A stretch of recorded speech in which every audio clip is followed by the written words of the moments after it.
அப்புறம் இந்த குறுவை சாகுபடிக்கு அந்த நிவாரண தொகுப்பு பற்றி எதிர்க்கட்சியிலேருந்து கேட்டிருந்தாங்க. அந்த குறுவை சாகுபடிக்கு அந்த நிவாரணம் ஏற்கனவே கொடுத்தாச்சு, வழங்கியாச்சு. இது அரசியலே நாங்கள் தான் அப்படின்னு சொல்லிக்கிறவங்களுக்கு இது எப்படி தெரியாமல் போச்சுன்னு எனக்கு தெரியல.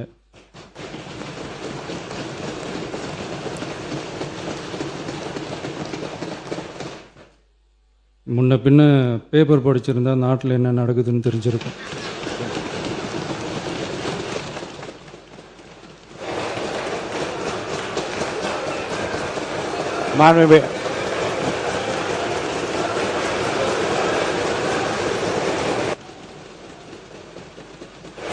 மாண்புமிகு எதிர்கட்சி தலைவர் சுருக்கமாக.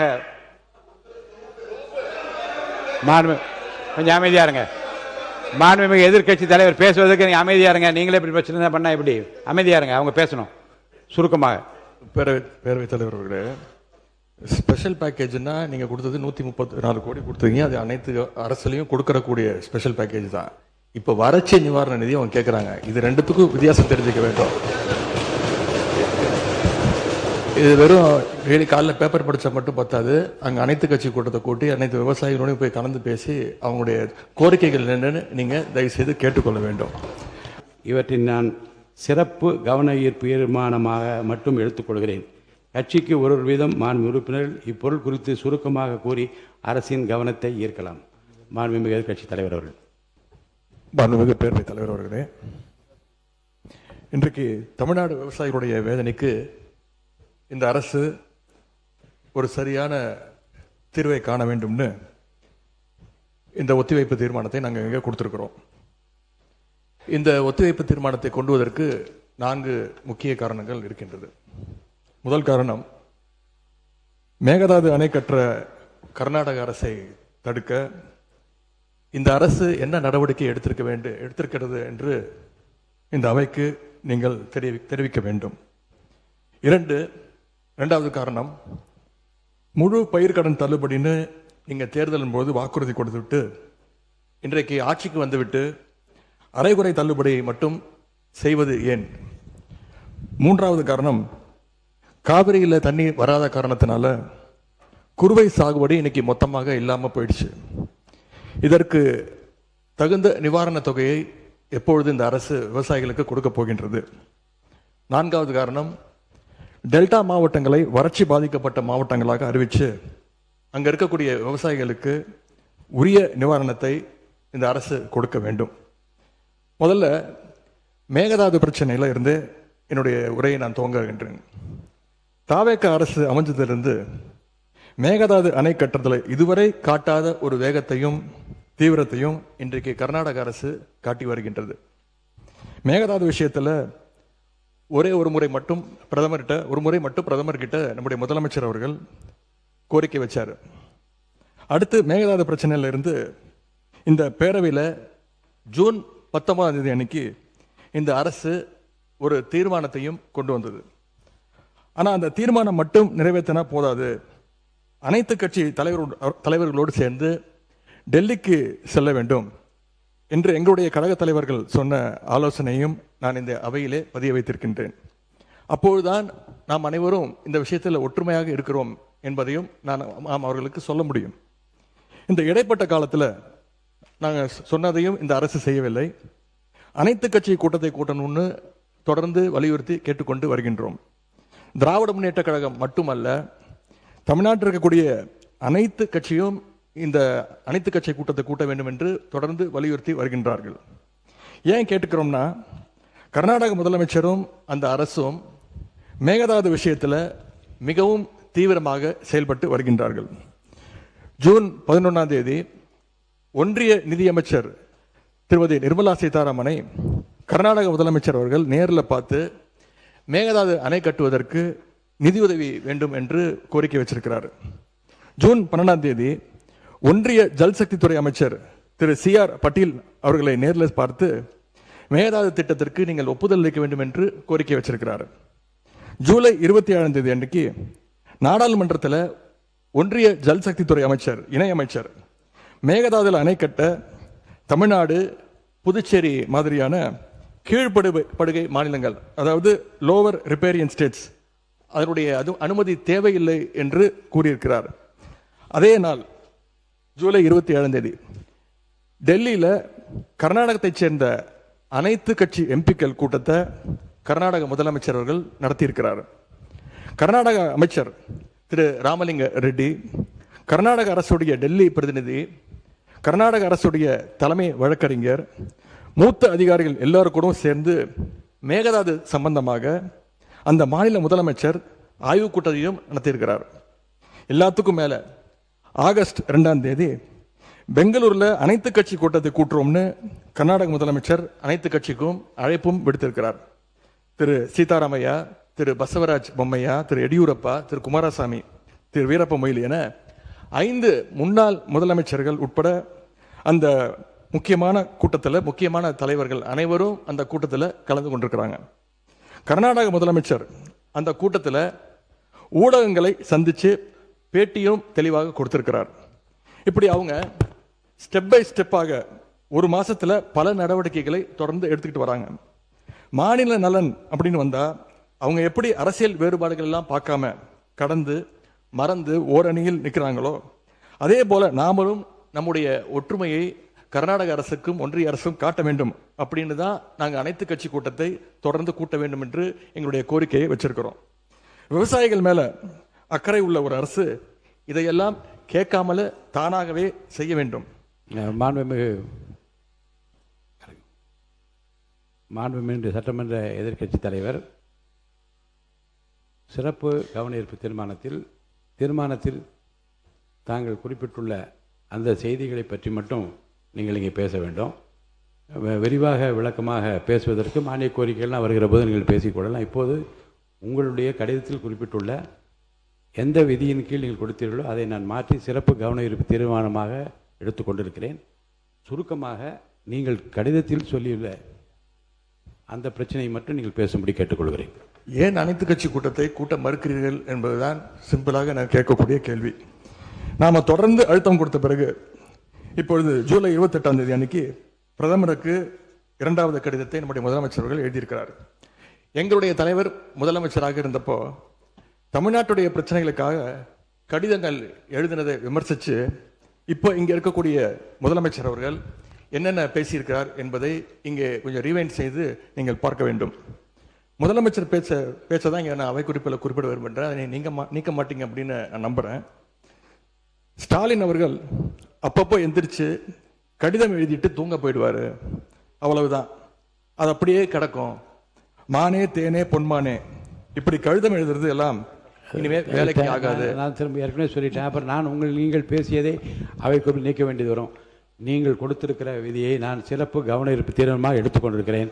நீங்கள் கொடுத்து தான் பேச வேண்டும். அதெல்லாம் பேசுவதற்கு உங்களுக்கு மானிய கோரிக்கைகள் வருகிறது. மற்ற சமயத்தில் இப்போது அதை அனுமதிக்க இயலாது. கவன ஈர்ப்பில் விதிகளின்படி எந்த பொருள் குறித்து நீங்கள் கவன ஈர்ப்பு கொடுத்து சிறப்பு கவன ஈர்ப்பு கொடுத்திருக்கீங்க அதை குறித்து மட்டும்தான் பேச வேண்டும்.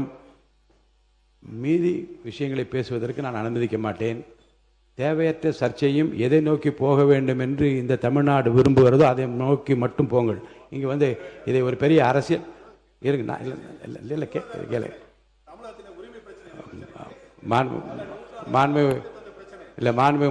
முன்னாள் முதலமைச்சருக்கும் தெரியும் இந்த ஜீவாதார பிரச்சனையை எப்படி கையாளுவது என்பதை பற்றி மாநில அரசுக்கும் தெரியும். இங்கே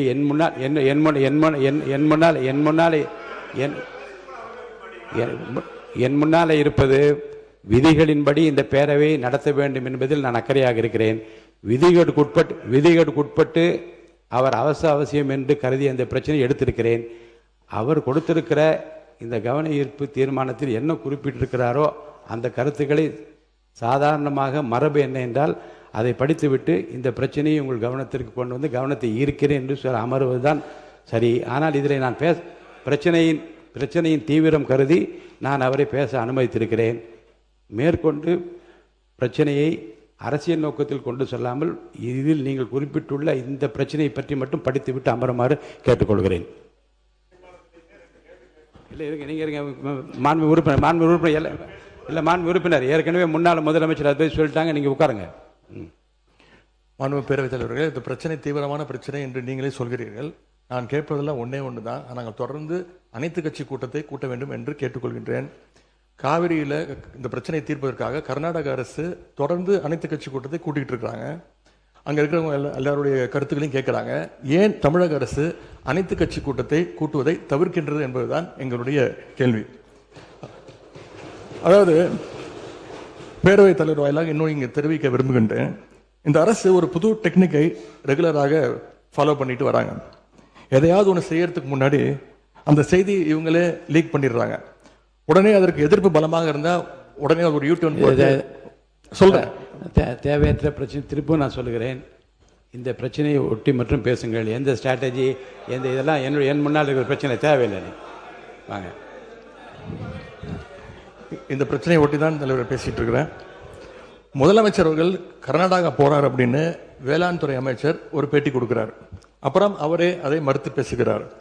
அப்புறம் இன்னும் 2 அமைச்சர்கள் அதிகாரபூர்வமாக எந்த முடிவையும் நாங்கள் எடுக்கவில்லை என்று கூறுகிறார்கள். 13 பேர் கொண்ட ஒரு குழு போகுதுன்னு திரும்பி செய்திகளில் பார்த்தோம். கடைசியில் என்ன ஆச்சுன்னா, கர்நாடக முதலமைச்சர் சொல்லிட்டார், இந்த தமிழ்நாடு முதலமைச்சர் இங்கே வர வேண்டாம், நாங்கள் தண்ணியெல்லாம் கொடுப்பதற்கு தயாராக இல்லை என்று கர்நாடக முதலமைச்சர் அவர்கள் தெரிவிக்கிறார். அவர் சொன்னது உண்மையா இல்லையா என்றால் முன்னவர் மாண்பு பேரவைத் தலைவர் அவர்களே, மாண்பு எதிர்க்கட்சி தலைவர்கள் தாங்கள் குறிப்பிட்டதை மறந்து ஒவ்வொன்றாக அவர்கள் பேசிக் கொண்டிருப்பது என்பது மரபின் அடிப்படையில் சரியாக இல்லை. என்று சொன்னால் இல்லை, முக்கியமான பிரச்சனை என்ற முறையிலே தான் அவர்களுக்கு இவ்வளவு நேரம் பேச அனுமதித்தார்கள். மீண்டும் அதையே திருப்பி நம்முடைய எதிர்க்கட்சி தலைவர்கள் ஒரு அரசியல் ரீதியாக பேசி வருவது சரியாக இருக்காது.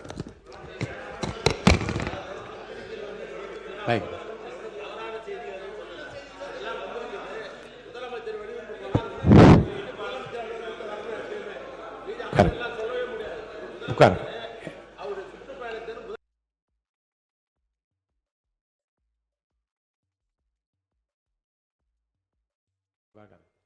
மாண்பு எதிர்க்கட்சி தலைவர்களுக்கு மீண்டும் சொல்கிறேன், சுருக்கமாக அரசின் கவனத்தை ஈர்த்து அமர்வதுதான் மரபும் விதியும். அந்த அடிப்படையில் உங்கள் பேச்சை நீங்கள் முடித்துக் கொள்ளுமாறு அன்போடு கேட்டுக்கொள்கிறேன். தவறாக எதுவும் பேசவில்லை. இல்லை, தவறு சரி. அனைத்து கட்சி கூட்டத்தை கூட்டப் போகிறீர்களா இல்லையா, எப்பொழுது கூட்டப் போகிறீர்கள்? இன்னொன்று, கர்நாடக முதலமைச்சர் சொல்றாரு, முதலமைச்சர் இங்கே வர தேவையில்லை, தமிழ்நாடு முதலமைச்சர் இங்கே வர தேவையில்லை, தண்ணி நாங்கள் கொடுக்க முடியாது, தண்ணி இல்லை அப்படின்னு கர்நாடக முதலமைச்சர் சொல்லியிருக்கிறார். இதையெல்லாம் கேட்டுதான் நான் தெளிவுபட விரும்புகின்றேன். முதல்ல தமிழக முதலமைச்சர் கர்நாடகா செல்வதாக இருந்தாரா? அப்படி இருந்தால் ஏன் செல்லவில்லை? இப்பொழுது உங்களுடைய நிலை என்ன என்பதுதான் என்னுடைய கேள்வி. 2வது பிரச்சனை, பயிர்க்கடன் தள்ளுபடி பற்றி பேச விரும்புகின்றேன். தேர்தல் வாக்குறுதியில் நீங்கள் கொடுத்த வாக்குறுதி முழு பயிர்க்கடன். நான் இதெல்லாம் அனுமதிப்பதாக இல்லை. உங்களுடைய 56 விதியின் கீழ் கொடுத்திருக்கிற கடிதத்தில் ஒட்டி நீங்கள் நிறைய சொல்லிவிட்டீர்கள். நான் உறுப்பினர்கள் பேச வேண்டும். கவனத்தை ஈர்க்கின்ற அந்த நேரம் முடிந்து விட்டது. நான் அடுத்த உறுப்பினரை பேச அழைப்பேன். எட்டிங் வேண்டாங்க. நான் என்ன சொல்ல, நீங்கள் பாருங்க, உங்களுக்கு பேசுவதற்கு மாண்புமிகு எதிர்க்கட்சி தலைவருக்கும் மாண்புமிகு எதிர்க்கட்சிகளுக்கும் பேசுவதற்கு நிறைய அவகாசம் வேறு வேறு மானிய கோரிக்கைகள் வருகிறது. அப்போ நீங்கள் விரிவாக விளக்கமாக நீங்கள் பேசுங்க, பதில் சொல்வதற்கு அமைச்சத்தை இந்த ஒரு முடிங்க. 2வது, இந்த பயிர்க்கடன் தள்ளுபடி நீங்க தேர்தல் வாக்குறுதி கொடுத்திருக்கிறீங்க, முழு பயிர்க்கடன் தள்ளுபடி அப்படின்னு. மாண்பு பேரவைத் தலைவர் அவர்களே, மாண்பு எதிர்க்கட்சி தலைவர்கள் கொடுக்கின்ற சிறப்பு கவன ஈர்ப்பு தீர்மானத்தில் அது இடம்பெற்றிருக்கிறதா என்பதை அறிய விரும்புகிறேன். போதும்.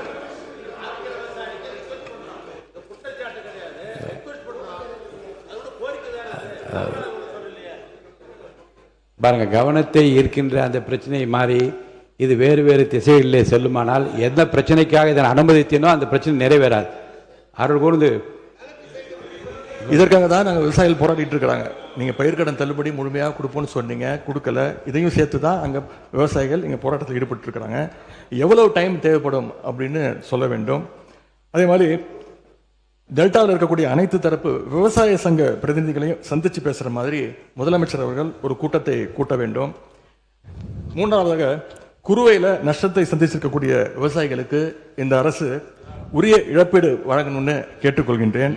எங்களுடைய ஆட்சியில் 6.5 லட்சம் ஹெக்டேர் அளவுக்கு குறுவை சாகுபடி நடந்துச்சு.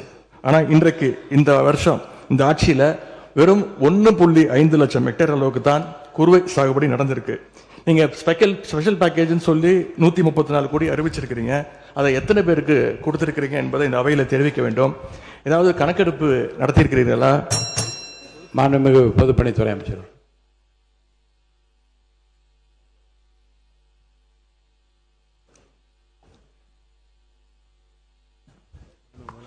மாண்புமிகு முதலமைச்சர் அவர்கள்.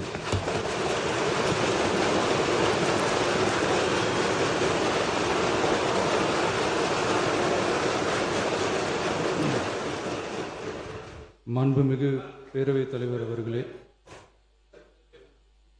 உட்காருங்க. அவங்க பேசும்போது குறுக்கிட வேணாம், உட்காருங்க. இன்னொன்று இல்லை, இடையில அனுமதிக்க முடியாது. இல்லைங்க இல்லைங்க, உட்காருங்க. நான் எல்லா வாய்ப்பு கொடுப்பேன். இருங்க, உங்களுக்கு கொடுக்குறேங்க. உங்க பேரை படிச்சு இருங்க. உங்க பேரை தெளிவா படிச்சுட்டேன். உட்காருங்க. உங்களுக்கு இல்லை, இப்போ அவங்க பேருங்க. அவர் இல்லை இருங்க, உட்காருங்க. விதிகளின்படி தான் நடக்குது. உட்காருங்க. நான் சொல்றதை கேட்டு. எதிர்கட்சி தலைவர் இன்னும் முடிக்கலைங்க. அவர் பேச முடிச்சுட்டாரா? இன்னும் எதிர்கட்சி இன்னும் முடிக்கவே இல்லை. உட்காருங்க. நீங்க அவர் பேசி என்ன அதுதான் பேசுறேன். எது சட்டமோ எது விதியாதான் நான் பேசுறேன். எனக்கு பயப்பட சொல்லி நான் சொல்லுங்க. அவைக்கு பயப்படுங்க, விதிக்கு பயப்படுங்க. எனக்கு பயப்பட வேண்டாம், விதிக்கு பயப்படுங்க. மாண்புமிகு எதிர்கட்சி பேசி முடிக்கல. அவர் பேசி முடித்த இருங்க. அவர் பேசுகிற போது குறுக்கீடு பாருங்க. அவர் பேசுகிற போது தயவுசெய்து உட்காருறீங்களா? உட்காருங்க. என்ன கொடுங்க, உட்காருங்க. நான் அனுமதி தரேன். பேரவை முன்னவர் பேசுங்க. பேரவை முன்னவர் உட்காருங்க. பேசுங்க. நீங்க பேச கருத்து சொல்லுங்க. மாண்பு பேரவைத் தலைவர் அவர்களே, ஒரு நிமிஷம். மாண்பு பேரவைத் தலைவர் அவர்களே, எதிர்க்கட்சி தலைவர் சொன்னதற்காக இல்லை, ஒரு நிமிஷம். எதிர்க்கட்சி தலைவர் குறிப்பிட்டதற்காக அதற்கு ஒரு பதில் அளித்ததற்கு பிறகு முறைப்படி உங்களுக்கும் அந்த வழங்கப்படும். ஆகவே நீங்கள் அதுக்குள்ள அவசரப்படாது. அதுதான் சொல்றேன். நான் அதுதானே சொல்றேன். மாண்புமிகு முதலமைச்சர் அவர்கள்.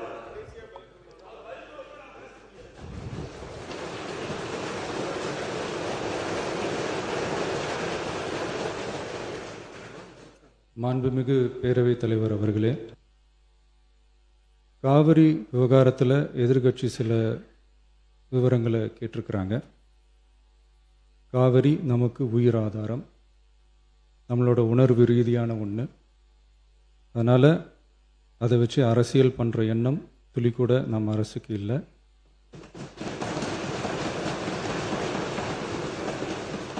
அதுக்கான அவசியமும் இல்லை. மேகதாது விவகாரத்தில் நாம் எல்லாரும் சேர்ந்து தான் தீர்மானம் போட்டோம். அதை நேர்முக கடிதமாக மாண்புமிகு பிரதமர் அவர்களுக்கும் அனுப்பி வச்சிருக்கிறோம். அதோடு நாம் அப்படியே இருந்துடல. ராஜ்யசபாவில் ஒன்றிய ஜல் சக்தி துறை இணை அமைச்சர் மேகதாது அணை பற்றி முழு விவரங்களை குறிப்பிடலைன்னு தெரிஞ்சதும் காவிரி நடுவர் மன்றத்தின் இறுதி தீர்ப்பு மற்றும் மாண்புமிகு சுப்ரீம் கோர்ட் தீர்ப்பு சம்பந்தமான விதிகள் மற்றும் பத்திகளை கோட் பண்ணி மேகதாது திட்டத்துக்கு எந்த விதமான சட்டபூர்வமான அனுமதியோ நிர்வாக அனுமதியோ வழங்கக்கூடாதுன்னு மாண்புமிகு பிரதமர் அவர்களுக்கு அடுத்த நாளே நேர்முக கடிதம் எழுதினோம்.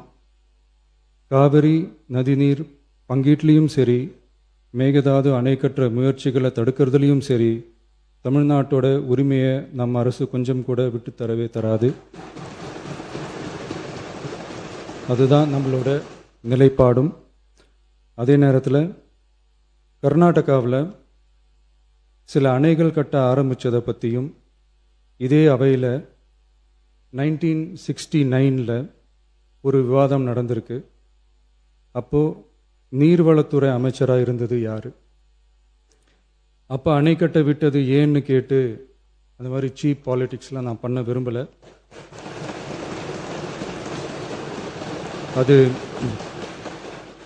அது நம்ம நோக்கமும் இல்லை.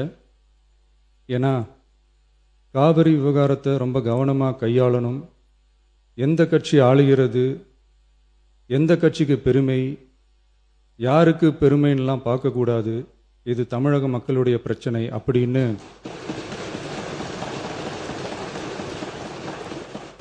அப்போ இருந்த எதிர்க்கட்சி தலைவர் திரு கருத்திருமன் அவர்கள் சொன்னதை இந்த சபையில் சொல்ல விரும்புகிறேன். காவிரி பிரச்சனையில் சம்பந்தப்பட்ட 2 மாநிலங்களும் ஒன்றிய அரசும் உட்கார்ந்து முடிவெடுக்கணும்னு 1969 இந்த சபையில் பேசியிருக்கிறாங்க. அதுக்கப்புறம் நிலைமை வேறு மாதிரியெல்லாம் போயிடுச்சுன்னும் நம்ம எல்லாருக்குமே தெரிஞ்சது தான். சட்டப்படி இந்த பிரச்சனையை அணுகிறதுல நாம் உறுதியாக இருக்கிறோம், அதில் மாற்றமே இல்லை. இருந்தாலும் ஒரு அட்டெம்ப்ட் எடுத்து பார்க்கலாம்னு தோணுனது தான் அந்த பெங்களூர் விசிட். அப்படி ஒரு விசிட் பற்றி ஃபஸ்ட்டு யோசித்து கேட்டதும் நான் தான். நாம் பெங்களூர் போக நினச்சதை பற்றி பல ஒப்பீனியன்ஸ் வந்துச்சு. நாம் போக நினச்சதுக்கு காரணம், ஒருவேளை இந்த பிரச்சனை தீர்க்கறதுக்கான ஒரு பாசிட்டிவ் சைன் கிடைச்சா நல்லா இருக்குமேன்னு ஒரு எண்ணத்தில் தான். இன்றைய காலத்தில் பகை நாடுகளை பேசி தீர்க்க பார்க்குறாங்க, பக்கத்து மாநிலத்தோட பேசி பார்த்தா என்னன்னு நினச்சேன்.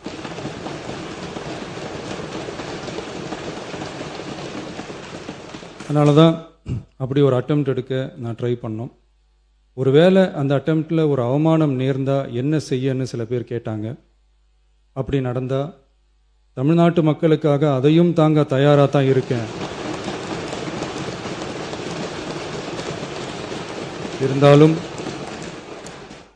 இருந்தாலும் நம்ம மேலே அன்பு காட்டின அத்தனை பேருக்கும் என்னோட நன்றிகள்.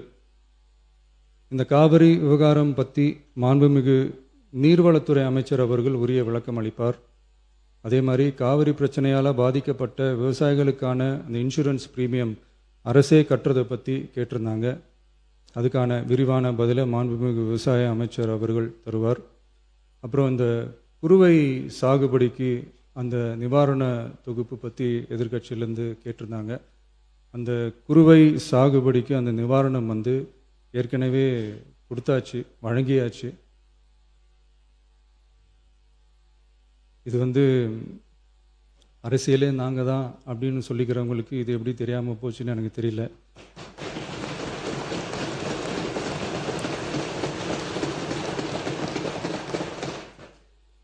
முன்ன பின்ன பேப்பர் படிச்சிருந்தா நாட்டில் என்ன நடக்குதுன்னு தெரிஞ்சிருக்கும்.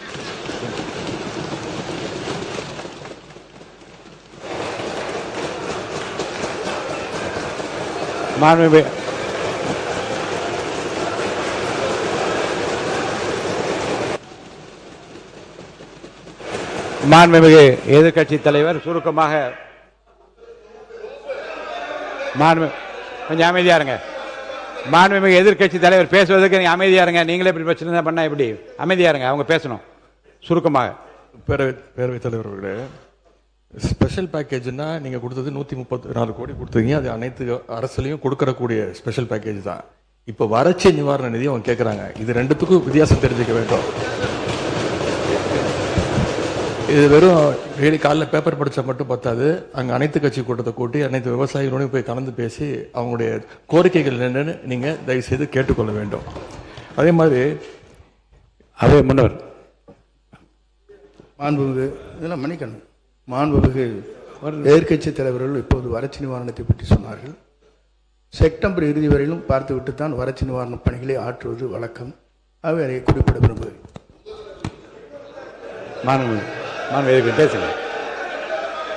எதிர்கட்சி தலைவர், பேரவைத் தலைவர்களே பேச அனுமதிங்க. நீங்களே இப்படி பண்ணா எப்படி?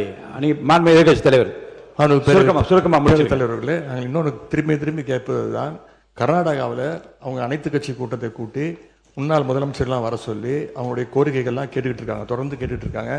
இந்த தாவேக அரசு ஏன் அனைத்து கட்சி கூட்டத்தை கூட்டுவதற்கு என்ன உங்களுக்கு பயம், என்ன உங்களுக்கு தயக்கம் என்பதை நான் கேட்டுக்கொள்ள விரும்புகின்றேன். அதே மாதிரி குறுவை பாதித்த சம்பவம் இன்னைக்கு கேள்விக்குறியாக நிலையில விவசாயிகளுடைய தொடர் கோரிக்கை டெல்டா மாவட்டங்களை வறட்சி பாதித்த மாவட்டங்களாக அறிவித்து அதற்கான உரிய நிவாரணங்களை அவங்க தொடர்ந்து கேட்டுட்டு இருக்கிறாங்க. எனவே அதையும் இந்த அரசு செய்ய வேண்டும் என்று கேட்டுக்கொள்கின்றேன். நன்றி.